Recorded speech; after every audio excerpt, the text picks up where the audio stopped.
ایک درزی، ایک بڑھئی، ایک سونار اور ایک فقیر چاروں اکٹھے کہیں جا رہے تھے۔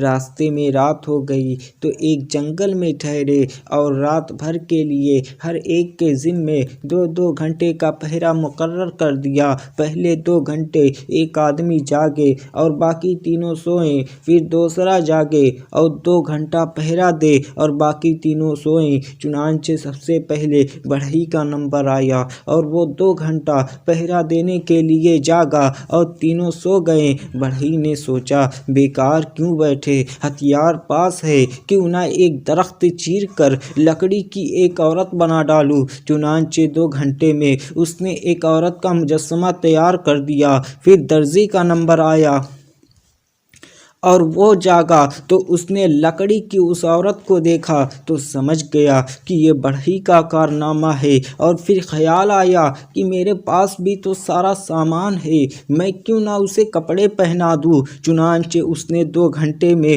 اس کا سارا لباس تیار کر کے اسے پہنا دیا۔ پھر سونار کا نمبر آیا اور اس نے یہ نقشہ دیکھا تو اس نے اسے گہنے پہنا دیے۔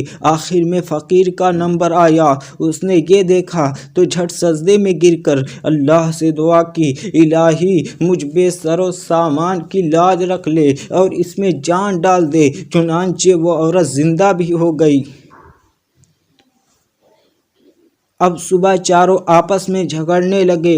بڑھئی بولا عورت میری ہے، درزی بولا عورت میری ہے، سونار بولا کہ عورت میری ہے، فقیر بولا عورت میری ہے۔ یہ جھگڑا قریبی شہر کے حاکم کے پاس گیا۔ حاکم نے اس عورت کو دیکھا تو وہ کہنے لگا کہ تم چاروں جھوٹے ہو، عورت تو میری ہے۔ اتنے میں وہ عورت خود بولی کہ میں بتاؤں کس کی ہوں؟